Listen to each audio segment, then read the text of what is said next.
Hello बच्चों, कैसे हैं आप सब। आज हम बात करने वाले हैं मैटर के बारे में।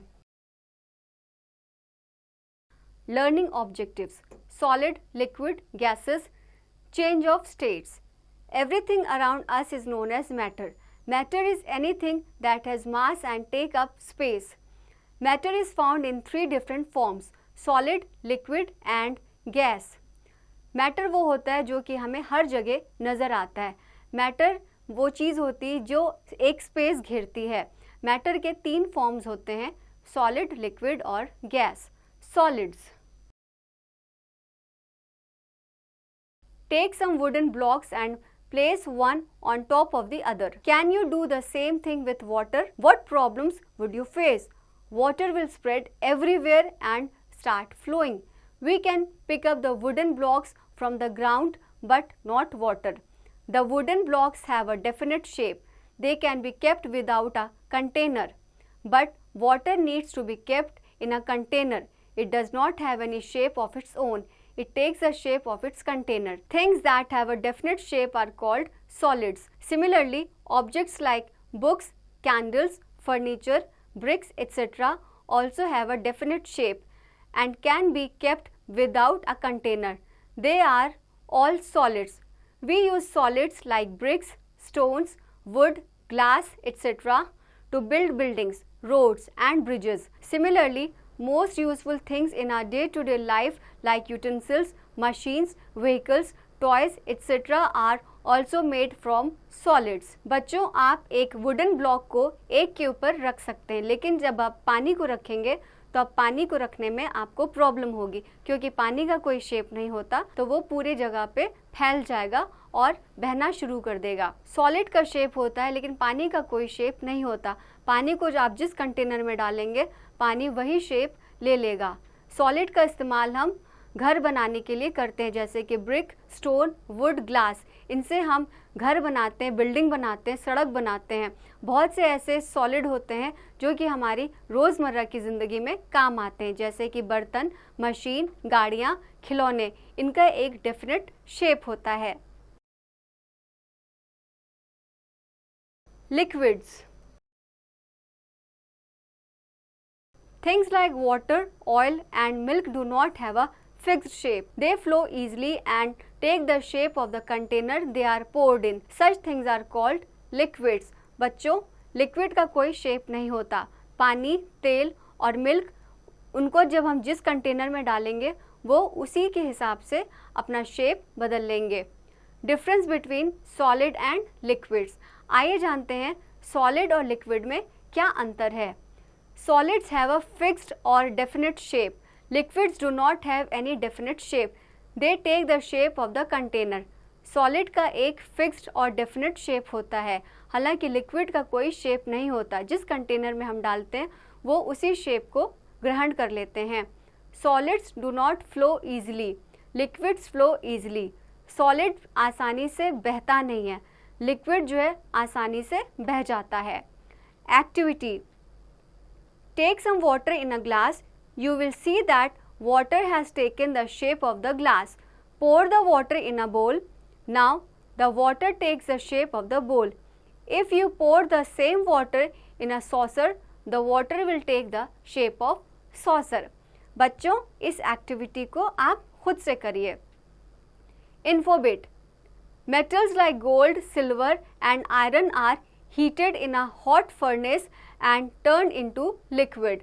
This liquid is then poured into molds and cooled. Then we get different shapes of metals. बच्चों, metals like gold, silver और iron को हीट करने के बाद वो लिक्विड में बदल जाते हैं. जब वो लिक्विड में बदल जाते हैं तो उसके बाद उनको हम मोल्ड में डालते हैं और वो ठंडा करने के लिए छोड़ देते हैं. और जब वो ठंडे हो जाते हैं तो उसी शेप के मेटल्स हमको देखने को मिलते हैं.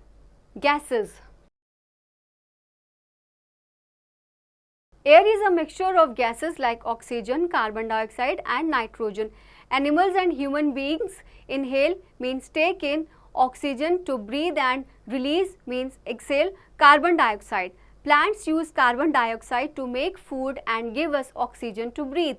We cannot see gases like liquids, Gases can also flow and they do not have a fixed shape also. They take the shape of the container. Air यानी कि वायु जो है ऑक्सीजन, कार्बन डाइऑक्साइड और नाइट्रोजन का मिश्रण है. Animals और ह्यूमन बींग्स ऑक्सीजन को इनहेल करते हैं और कार्बन डाइऑक्साइड को छोड़ते हैं. प्लांट्स कार्बन डाइऑक्साइड की मदद से खाना बनाते हैं और हमें ऑक्सीजन के रूप में फ्रेश एयर देते हैं. हम गैसेस को देख नहीं सकते. Like liquids, gases can also flow and they do not have a fixed shape. जिस तरह से पानी होता है, लिक्विड होता है, उसी तरह से गैसेस का भी कोई शेप नहीं होता. Change of state. Matter can change from one form to another.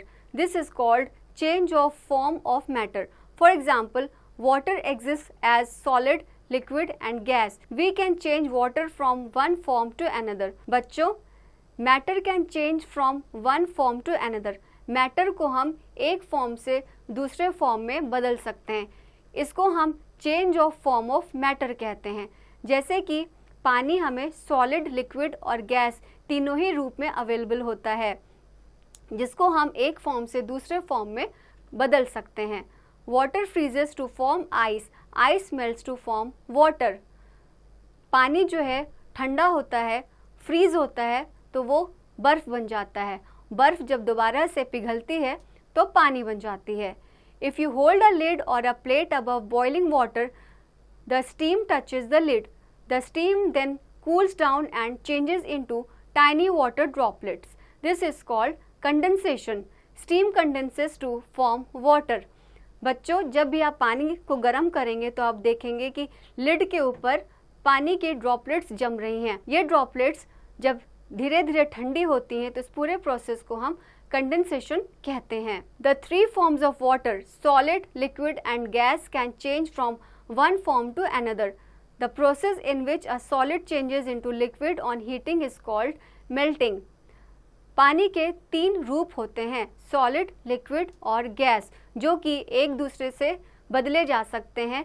आप उन्हें उनका फॉर्म बदल सकते हैं. जैसे कि जब सॉलिड को हम लिक्विड में गर्म करके बदलते हैं तो उसको मेल्टिंग कहते हैं. The process in which liquid changes into a heating is called evaporation. Liquid को जब हम गैस के रूप में बदलते हैं तो उसको एवेपोरेशन कहते हैं. The process in which gas changes into liquid on cooling is called condensation. वो प्रोसेस जिसमें गैस को दोबारा से लिक्विड में बदला जा सकता है ठंडा होने पर, उसको हम कंडेंसेशन कहते हैं. The process in which a liquid into solid on cooling is called freezing. जब लिक्विड को हम सॉलिड में बदलते हैं ठंडा करने पर तो इस पूरे प्रोसेस को हम फ्रीजिंग कहते हैं. Activity. Aim to observe condensation. Materials: a steel or glass tumbler and ice cold water. Method: keep ice cold water in a steel or glass tumbler. Leave it for 5 minutes. What do you observe? Observation: there are water droplets on the outer surface of the tumbler. Conclusion: there is water vapor in the air. When the vapor comes in contact with the cold surface of the tumbler, it cools down and condenses to form water droplets. बच्चों, ये activity आप खुद से practice करेंगे.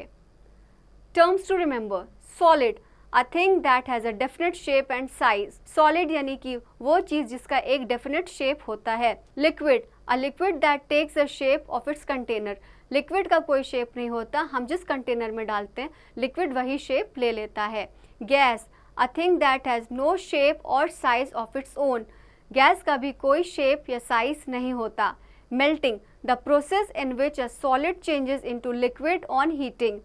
वो process जब solid को गर्म करने पर लिक्विड फॉर्म में देखा जाए तो उसको हीटिंग कहते हैं.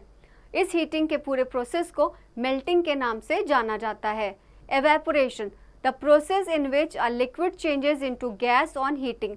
वो प्रोसेस जब लिक्विड को हम गर्म करते हैं और गैस उसकी निकलती है तो इस पूरे प्रोसेस को एवेपोरेशन कहते हैं. Condensation, the process in which a gas changes into liquid on cooling. Condensation का मतलब होता है जब गैस को वापस से लिक्विड फॉर्म में ठंडा करने के बाद बदला जाए, तो इस पूरे प्रोसेस को कंडेंसेशन के नाम से जाना जाता है। Freezing, the process in which a liquid changes into solid on cooling. Freezing वो प्रोसेस होता है जब लिक्विड को हम सॉलिड में ठंडा करने के लिए छोड़ते हैं। इस पूरे प्रोसेस को फ्रीजिंग के नाम से जाना जाता है। Now I know water exist in 3 forms, solid, liquid and gas. पानी 3 फॉर्म में हमें मिलता है, सॉलिड, लिक्विड और गैस फॉर्म में। Solids have a definite shape of their own. Solid का अपना एक शेप होता है। Liquids do not have any shape of their own, they take the shape of the container, they flow easily. Liquid का कोई अपना shape या size नहीं होता, ये वही शेप ले लेते हैं जिस कंटेनर में हम डालते हैं और वो आसानी से बह सकते हैं। Gases do not have a shape और size of their own, they can flow easily. Gas का भी कोई शेप या साइज नहीं होता, वो आसानी से फ्लो कर सकती हैं यानी बह सकती हैं। Oxygen and water vapour are 2 example of gases. Oxygen और वाटर वेपर गैस का 2 मेजर उदाहरण है। The 3 forms of water can change from one form to another. पानी के जो तीनों स्टेट्स होते हैं वो एक दूसरे में बदले जा सकते हैं और नए रूप में उन्हें देखा जा सकता है। तो बच्चों, आई होप कि आपको आज के चैप्टर अच्छी तरह से समझ में आ गया होगा। अब इसकी प्रैक्टिस आप खुद से करिए।